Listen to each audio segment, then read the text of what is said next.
Hello and welcome to the Commander's Quarters, your Magic the Gathering source that helps you command your budget. This show and episodes like this one are possible thanks to viewers like you. If you're looking for an easy way to help support this show, make sure that you like, share, and subscribe. Also, hit that bell notification icon so you don't miss any new episodes. You can also go check out our playmats and other merchandise at thecommandersquarters.com. Another easy way to support this show is with our TCG player affiliate links. So whether you're buying a deck or individual cards, you can use this general link right here or one in the description. And the final way that you can support this show is by supporting us directly by becoming a patron. There are many benefits to being a patron, and I truly couldn't do this without all their support. Hey everyone, Mitch coming in from the Commander's Quarters studio. Welcome to the show. So today's episode is going to be on Acererak, and my apologies if I'm mispronouncing that, but I believe it is Acererak, Lord of Unlife. And also, before I get going any further into this commander or messing up its name anymore, a big thank you to MTG Goldfish for this translated version of it. Acererak, Lord of Unlife is a 5/5 zombie wizard for 2 and a black, and it says, when it enters the battlefield, if you haven't completed Tomb of Annihilation, return Acererak to its owner's hand and venture into the dungeon. Now this is actually a very unique effect and a very powerful one, but let's complete the card before actually going any further into that. Also, whenever Acererak attacks for each opponent, create a 2/2 black zombie creature token unless that player sacrifices a creature. So obviously, when we actually do get this out, a 3 mana 5/5 that gives us up to 3 creatures when it attacks can be a very powerful thing. And even if it is giving us less than 3 creatures, our opponents are going to have to sacrifice creatures to prevent us from getting those tokens. So yeah, when this is in play, this can be a very impactful commander.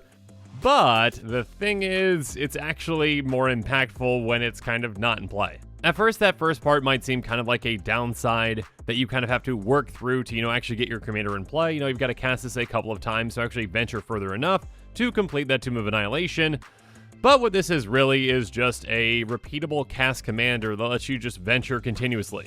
Now, I'm not saying that you can't build this deck around the second part, you most definitely can, but I think the more impactful and the more powerful version of it is probably just going to be built around, well, just venturing continuously into the dungeon. So this commander kind of in itself is a 1-card combo if you can either, get certain things out that let you cast it infinitely, or if you can generate infinite mana. The commander bouncing back to your hand would usually be a downside, but in this case, it is a huge upside. And when you cast this commander infinitely, there are plenty of ways that you can just win by venturing continuously into dungeons, and we'll talk about that here in a second. Let's first talk about the one dungeon that you don't want to venture into though if this is your strategy, which again is going to be Tomb of Annihilation. Because again, if you actually go into this dungeon, you have to then complete it before going into any other dungeon, and then if you complete it, then you don't get that bounce effect with your commander. Tomb of Annihilation actually has the potential to be the shortest dungeon. You can actually complete it by venturing 3 times. The first room is Trapped Entry that says each player loses 1 life, and then you've got a choice from there with either Veils of Fear or Oubliette. If you want the quicker path, you're going to go with Oubliette, which makes you discard a card, sacrifice an artifact, a creature, and a land. So yeah, you're kind of taking a shortcut that kind of sets you back in other ways, but you can complete the dungeon quicker. If you want to go to the longer route though with Veils of Fear, it says each player loses 2 life unless they discard a card. Then you go to Sandfall Cell and it says each player loses 2 life unless they sacrifice an artifact, a creature, or a land. So yeah, these are still punishing effects, but for all players, not just yourself. And then either way that you choose, though, the final room is going to be Cradle of the Death God, which says create the Atropal, a legendary 4/4 Black God horror creature token with Death Touch. So again, with this commander, if your goal is to actually, complete this dungeon quickly, you're probably going to choose that Oubliette path, and then you're going to have your commander in play after casting 3 times. So again, to essentially do all this, you basically just spent 9 total mana to get out your 5/5 commander, and then you do have a big benefit when it does attack though. Now of course there is some ways around this, if you've got something like a Torpor Orb in play that doesn't have ETBs happen, you can get around that and only have to cast your commander, once, but then you're not venturing into the dungeon at all, and that might be okay if that's the way that you want your deck to go. Again, the more broken and more powerful version of this commander though is probably going to be built around really utilizing and abusing that ETB, bounce back to your hand and venture into the dungeon over and over again.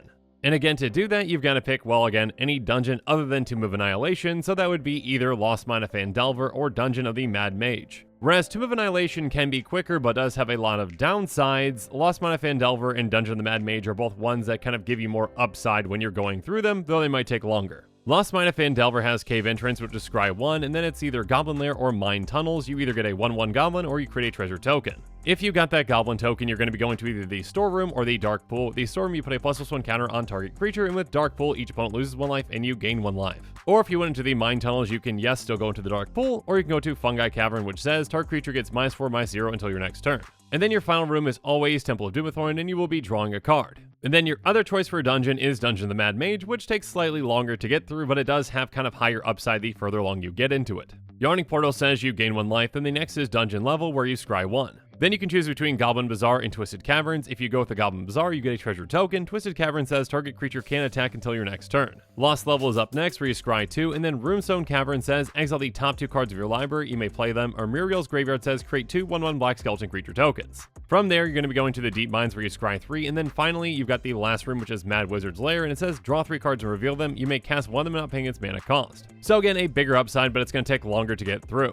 But actually, if you are going infinite with this commander, your most likely way to win is with Lost Mine of Phandelver because of that dark pool where you can drain each opponent for 1. Now, the easiest way to go infinite with this card, unfortunately, isn't a way that you can utilize if it's a deck built around this commander. If Acererak's in the 99 of a different deck or a secret commander in that deck, you can utilize something like Rooftop Storm as long as you've got access to blue. Rooftop Storm is an enchantment for 5 and a blue, and it says you may pay 0 rather than pay the mana cost for zombie creature spells you cast. So essentially, Acererak is a zombie, so yeah, you can just cast it for free, over and over again. You cast it for free, you venture into the dungeon, it bounces back to your hand, etc, etc. Now, yes, while you can go infinitely through either Lost Mine of Phandelver or Dungeon of the Mad Mage, most likely you're going to be picking Lost Mine of Phandelver. And actually, when I say it infinitely, I don't really mean an infinite number of times, I just mean enough to take out your opponents again with that dark pool. Now, technically you could draw yourself out and lose, but most of the time your opponents are going to have less life than the number of cards in your deck. Though as long as you've got a way to shuffle things back into your library, you're going to be fine.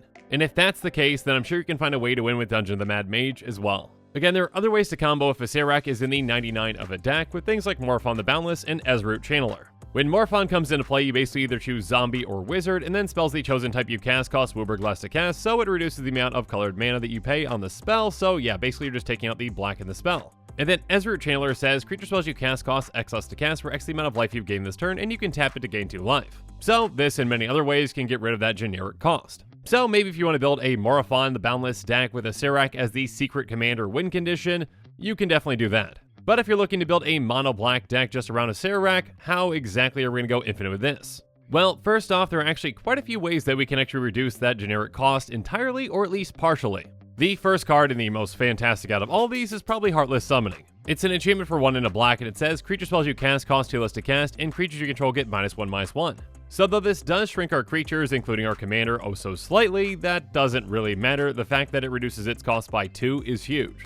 Even if we're not going infinite, we can just pay a black mana to venture into the dungeon, and again, if we go that treasure route, we're going to be getting at least 1 of that mana back every 4 times. So with that Lost Mine of Phandelver route, we can get through our deck pretty quickly by scrying 1, making that treasure token, and then maybe draining an opponent and definitely drawing a card. Another card that can completely eliminate that generic cost is Urza's Incubator. It's an artifact for 3, and when it enters the battlefield, we choose a creature type, so again, either zombie or wizard, and then creature spells the chosen type cost 2 less to cast. So this is yet another way to make our commander very easy to cast, yet not infinite just yet. And still another way is going to be Semblance Anvil, which has Imprint. When it enters the battlefield, may exile a non-land card from your hand. Spells you cast that share a card type with the exiled card cost 2 less to cast. So we just get this in play, exile a creature from our hand, and then we're good to go to cast our commander for just a black. Now we've also got some options of cards that don't completely reduce that generic cost, but they can help reduce it some. Bantu's Monument is a legendary artifact that says black creature spells you cast cost 1 less to cast. On top of that, whenever you cast a creature spell, each opponent loses 1 life and you gain 1 life. So this one can really help us drain our opponents out even quicker, now draining our opponents every single time we cast our commander. Another option for us might be Zombie Warchief, which says zombie spells you cast cost 1 less to cast, and then it also pumps zombies, but again, that's not really all that needed. Or at least I should say that's not all that needed if you don't plan on going that actually getting your commander in play direction, because yeah, that can definitely help you when you're attacking with your commander and with your zombies. Another option might be Cloud Key, which is an artifact, and when it enters the battlefield, we choose artifact, creature, enchantment, instant, or sorcery, and in this case, we're going to be choosing creature. It says spells you cast the chosen type cost 1 less to cast. And again, even if we don't have one of our bigger reducers in play, if we get 2 of these smaller reducers in play, they work the exact same. So even the Immortal Sun can be an option. It's a legendary artifact that costs 6, and it says players can't activate Planeswalker's loyalty abilities. At the beginning of your draw step, draw a card, spells you cast cost 1 less to cast, and creatures you control get +1/+1. And again, the important part for this commander is going to be that spell cost reduction. Now when it comes to actually generating that black mana, one way that we can actually do this can be with a combo with something like Phyrexian Altar and Genesis Chamber. Phyrexian Altar is an artifact that says sacrifice a creature, add 1 mana of any color. And then Genesis Chamber is an artifact that says whenever a non-token creature enters the battlefield, if Genesis Chamber is untapped, that creature's controller creates a 1/1 colorless mirror artifact creature token.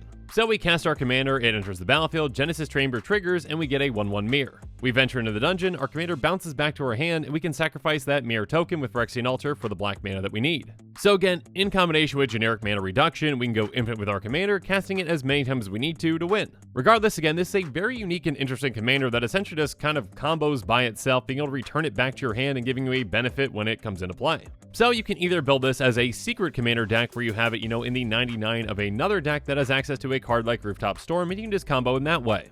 Or again, you can just include a lot of generic mana reducers and then find another way to get that black mana, again with something like Phyrexian Altar in Genesis Chamber. In a mono black deck, you've got access to plenty of tutors, so you can easily make this work, and this commander can actually be pretty powerful. So yeah, that's my take on Acererak though, and I'm sure players are going to be building this in a lot of different directions. And with that, the show has come to a close, so it's my turn to hear from you, so make sure you comment below and let me know what your thoughts on this episode are, and as always, thanks again and have a good one.